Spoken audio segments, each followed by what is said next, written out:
উটের গায়ে লোম কেটে কেটে পুরো শরীরে সুন্দর সব জ্যামিতিক নকশা ও আলপনা আঁকা হচ্ছে। উটটি যেন কোনো সাধারণ প্রাণী নয়, বরং একটি জীবন্ত ক্যানভাস।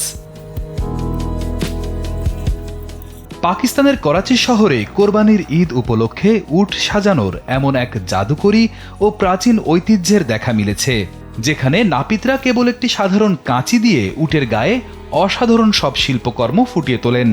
এই শিল্পের অন্যতম একজন সুদক্ষ কারিগর হলেন আলী হাসান, যিনি পেশায় একজন উটের নাপিত বা ক্যামেল বারবার।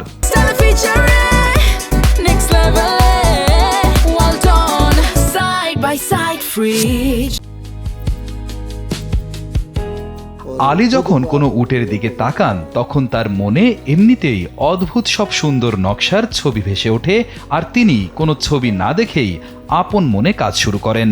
ছোটবেলা থেকেই তিনি এই ব্যতিক্রমী কাজের সাথে যুক্ত আছেন। আলী হাসান অত্যন্ত গর্বের সাথে জানান যে তিনি এই শিল্পটাকে মন থেকে ভালোবাসেন। তার দক্ষ হাতের ছোঁয়ায় একটি সাধারণ উটের রুক্ষ ও শক্ত লোমগুলো কেটে যখন নকশা তৈরি করা হয়, তখন চোখের পলকেই উটটি যেন একটি রাজকীয় রূপ পেয়ে যায়।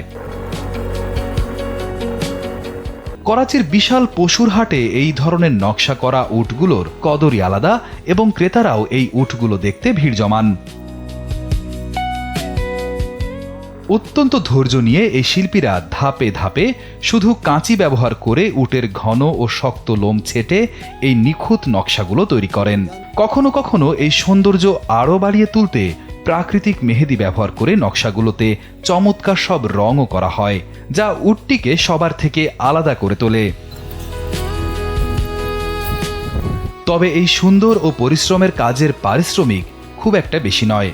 একটি উটের গায়ে এমন সুন্দর ও নিজের পছন্দ মতো নকশা তৈরি করতে আলী হাসান সাধারণত 10,000 থেকে 50,000 পাকিস্তানি রুপি পর্যন্ত পারিশ্রমিক নিয়ে থাকেন। আমাদের বাংলাদেশি টাকায় এটি হিসাব করলে দাঁড়ায় প্রায় 4,400 টাকা থেকে শুরু করে 22,000 টাকা মতো।